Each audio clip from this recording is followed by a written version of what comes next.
बिस्मिल्लाहिर्रहमानिर्रहीम व्यूअर्स अस्सलाम वालेकुम। आज की वीडियो में आपसे डिस्कस करने वाला हूँ अल्ट्रासाउंड टीवीएस के हवाले से। अल्ट्रासाउंड टीवीएस क्या होता है और क्यों करवाया जाता है।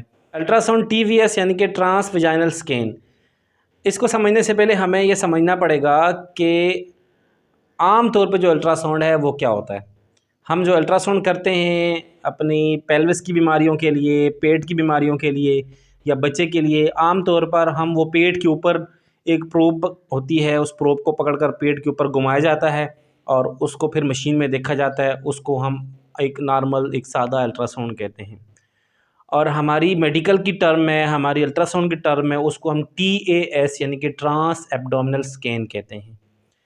ऐसे ही जब हम अल्ट्रासाउंड ट्रांस एब्डोमिनल स्कैन से किसी बीमारी का ना पता चल रहा हो, किसी ख़ास चीज़ का ना पता चल रहा हो, तो फिर उसमें ख़ास तौर पे जो फीमेल पेल्विस है, जिसमें ओवरीज़, फ़्लोपियन ट्यूब और यूट्रस शामिल होती हैं, वहाँ पर अगर कोई ऐसी बीमारी जो ट्रांस एब्डोमिनल स्कैन से नज़र ना आ रही हो या ट्रांस एब्डोमिनल स्कैन से समझ में ना आ रही हो, तो फिर वहाँ ट्रांस विजाइनल स्कैन किया जाता है। तो सबसे पहले ये आपके ज़हन में क्लियर होना चाहिए कि ट्रांस विजाइनल स्कैन क्या होता है।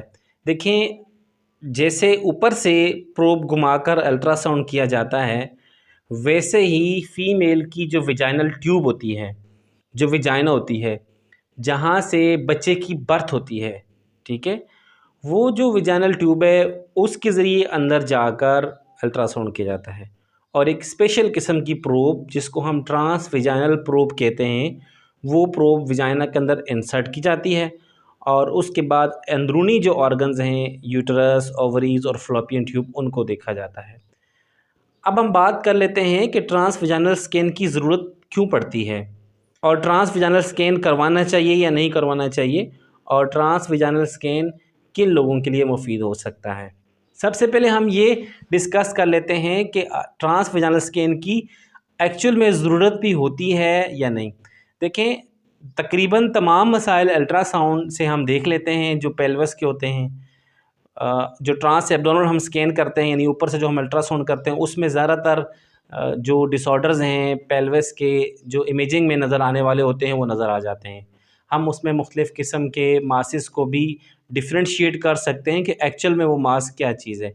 वो टेरिटोमा है, वो कोई हेमरेजिक सिस्ट है, वो कार्पस ल्यूटियम सिस्ट है, वो थीका ल्यूटियन सिस्ट है, सिंपल सिस्ट है, फॉलिकुलर सिस्ट है। जितनी सारी भी सिस्टिक लीजन्स होते हैं, जिनको पहले ज़माने में लोग मास के दे देते हैं कि सॉलिड मास है या सिस्टिक मास है, तो अब हम उनको डिफ्रेंशिएट कर सकते हैं कि कौन से किस्म का मास है और कौन से किस्म का लीजन है। इसके अलावा पेल्विस का जो मेजर ऑर्गन यानी कि यूट्रस होता है, यूट्रस के अंदर भी आमतौर पर जो बनने वाली फाइब्राइड्स होते हैं, उनको भी हम देख सकते हैं ट्रांस एब्डोमिनल अल्ट्रासाउंड से। और भी जो अगर कोई पैथोलॉजी हो तो उसको भी हम देख सकते हैं ट्रांस एब्डोमिनल स्कैन से ही। और अगर किसी के पास अच्छी मशीन हो, कोई डॉक्टर अच्छा हो, एक्सपर्ट हो, तो वो तकरीबन तमाम ही चीज़ों को ऊपर से ही देख सकता है। वो इस काबिल होता है कि वो ऊपर से ही ट्रांस एब्डोमिनल अल्ट्रासाउंड करके ही तमाम चीज़ों को जांच ले। इसमें कोई शक नहीं कि ट्रांस वजाइनल स्कैन की ज़रूरत कहीं ना कहीं लाजमी पड़ती है, लेकिन हमारे यहाँ एक ट्रेंड चल गया है और हमारे यहाँ एक ड्रामा बन गया है ट्रांस वजाइनल अल्ट्रासाउंड। जो अल्ट्रासाउंड करने वाले लोग हैं वो अल्ट्रासाउंड को ठीक से समझते नहीं हैं, उन्हें ठीक से समझ में नहीं आता और वो अपनी रिपोर्ट में रिकमेंड कर देते हैं कि जी ट्रांस वजाइनल अल्ट्रासाउंड करवाएं।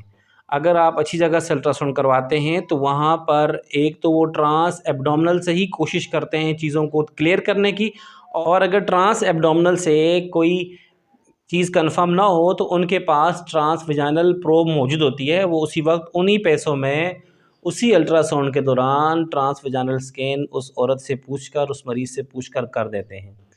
लेकिन जिन लोगों को अच्छे से अल्ट्रासाउंड करना नहीं आता, या जो लोग सिर्फ पैसे कमाने के लिए अल्ट्रासाउंड करते हैं, उन्होंने बस एक इस जैसे मैंने बताया कि ड्रामा बना लिया, हर मरीज़ को लिख कर दे देते हैं कि जी ट्रांस वजाइनल स्कैन करवाएं। या दूसरे नंबर पर हमारे पास जो डॉक्टर्स की मार्केट है, सॉरी टू से मैं इसको मार्केट का लफ्ज़ इसलिए इस्तेमाल कर रहा हूँ क्योंकि यहाँ पर एक बाज़ार गर्म है टेस्ट करवाने का और ये अल्ट्रासाउंड करवाने का और ये सारी इन्वेस्टिगेशन करवाने का और मरीज़ों को रेफ़र करने का। तो उनको टीवीएस में ज़्यादा फ़ायदा होता है, चूँकि टीवीएस अल्ट्रासाउंड करने के जो सेंटर करते हैं छोटे, वो पैसे ज़्यादा लेते हैं पेशेंट से, तो उसमें कुछ इंसेंटिव जो होता है वो भी डॉक्टर्स का ज़्यादा बन जाता है। अब इसलिए ये टीवीएस का एक ड्रामा पूरा रचाया हुआ है, एक टीवीएस का बाज़ार गर्म है। क्या टीवीएस करवाना भी चाहिए या नहीं करवाना चाहिए? तो इसका जवाब तो हाँ में भी है और ना में भी है। अब मुझे तो नहीं पता कि आपको जो एडवाइस करने वाला डॉक्टर है, उसने क्यों एडवाइस किया है टीवीएस, उसके पीछे रीज़न क्या है और डॉक्टर क्या समझते हैं, क्या उसकी ज़रूरत है भी या नहीं, ये तो आपका अपना डॉक्टर ही फ़ैसला कर सकता है।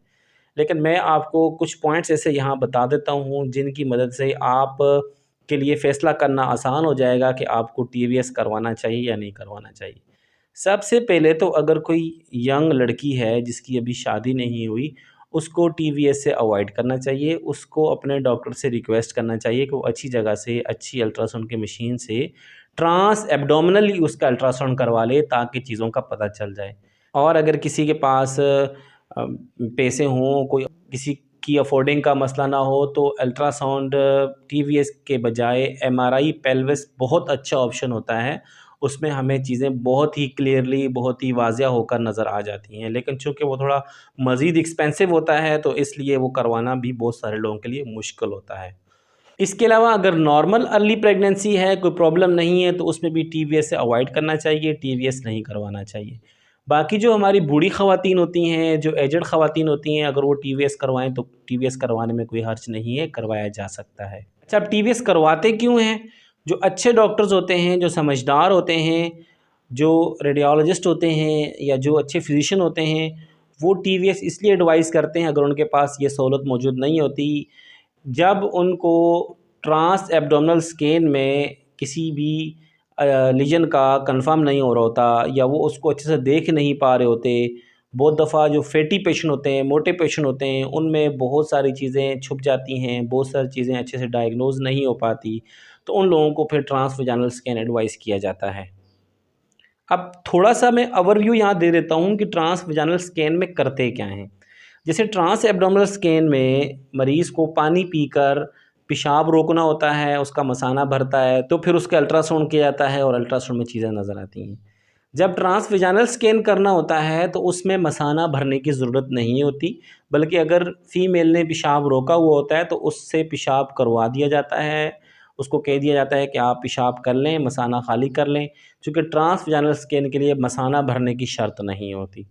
फिर एक ख़ास किस्म का इंस्ट्रूमेंट उसको लेकर उसको जरासीमों से बचाने के लिए ख़ास किस्म के मेजर्स इस्तेमाल किए जाते हैं और उसके बाद फिर उसको पेशेंट की वजाइना में इंसर्ट करके ख़ास टेक्निक से फ़ीमेल डॉक्टर जो होती है वो अल्ट्रासाउंड कर लेती है और स्क्रीन पर नज़र आ जाता है। ट्रांसविजाइनल स्कैन के दौरान किसी भी फ़ीमेल को दर्द भी हो सकता है, किसी भी फ़ीमेल को उसके बाद इन्फेक्शन होने के चांसेस भी हो सकते हैं, उसको उसका नुकसान भी हो सकता है। इसलिए एक हद तक कोशिश ये करनी चाहिए कि ट्रांसविजाइनल स्कैन से बचा जाए।